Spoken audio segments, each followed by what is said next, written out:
mixed-use properties promise a live, work, play environment and lifestyle, but that only works if they actually activate each other.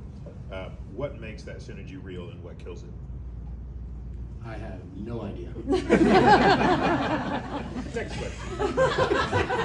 You're the next Who's guy. the next question? No, there literally is a lot packed into that one question, and you just heard about the complexity, what Sharon described, what John described, and what the development cycle is, and what you have to do as a precursor to even putting a shovel in the ground, right?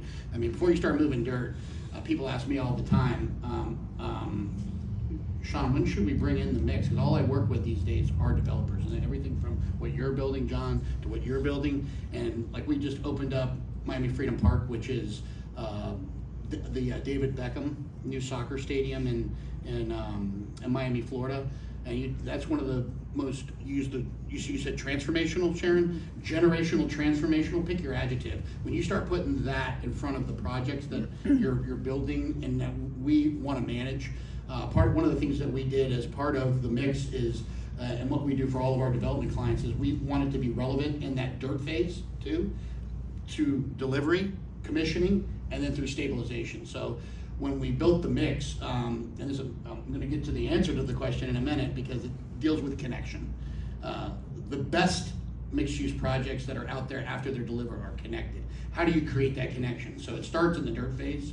And I wanted to create, with a great team of people at JLL, we got all of our subject matter expertise across office, retail, retail merchandising, which you talked to, it's huge, Sharon. And we got them into a room because when I was approached, I said, yeah, we can start this, but for the love of God, I said it to my boss at the time, let's make this an academic exercise first. Because if we make it academic and we get in there and we actually come out with something that's not commodity, that can actually talk to what our clients are building, then we'll have something special. But if you just rush to market, we won't have that. So we created this advisory phase that does a couple of things. We help our clients underwrite their cost estimates through a rough order of magnitude budget about what it would cost as they're building it. And the other thing we do that you said, Sharon, I thought was super important was we will actually have our engineers and the people that are on the MEP side. We have people in our organization that are really good in our PDS group to look at architectural plans. I say, let's look at what you're about to build and we'll give you a functional review of the planned built environment. And if I do that, what you'll have is the aha moments now, so you don't have the moments after you build it.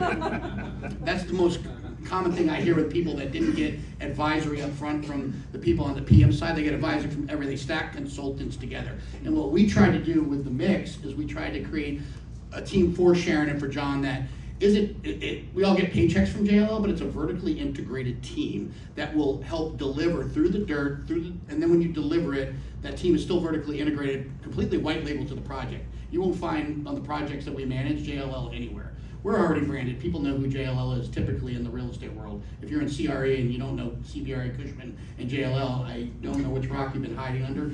So we don't need the branding.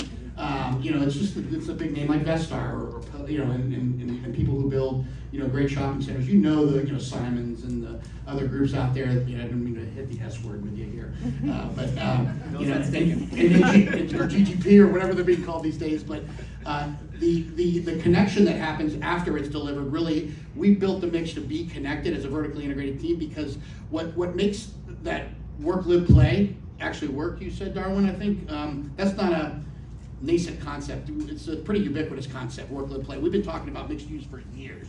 It's just, I think capital markets and investors and everybody are now looking at this as a product type for the first time. And I know why our clients are building it, because it's a huge hedge against certain things like inflation and downturns and asset cycles. And you do any one asset class, and we talked about what happens in the hotel. I mean, COVID was a watershed moment that I think taught us all a lot. Taught us that we don't know everything, and we definitely don't know how to open an office building in the middle of a pandemic. For the first time in 30 years, I found myself unqualified for my job.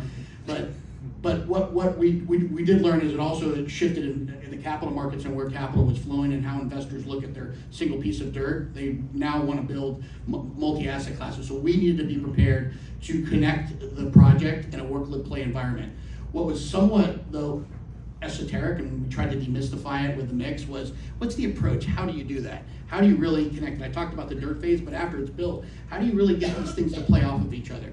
Well, I didn't come up with this term, but as I was thinking about it, you have to give proportional equity difference to all of the different asset classes on the project. You can't overemphasize any one of them. You have to connect them. You have to have somebody who can execute. We have a project in Miami called the Plaza Coral Gables. It's probably the best city on the hill mixed use example I can think of, where JLL manages the office, multifamily, and the retail component in the district, but there's a hotel component too.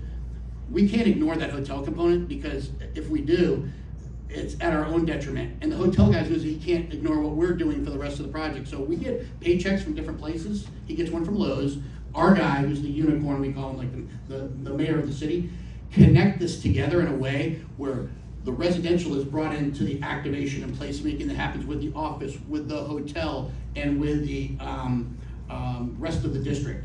And where you fail in this, I think you also asked, Aaron, what does it look like when you build exceptional brick and mortar and it doesn't really turn out? You don't get the premiums to market that you think you're gonna get, and you don't really have a successful project. They're out there. People have built mixed use thinking, I just build it and it's gonna, it's gonna produce. That's not necessarily true. The approach is important, and how you operate, both from a service delivery standpoint and an operational standpoint, are extremely important. So there are projects out there where it's disconnected, and that's what you don't want. Thanks, Sean.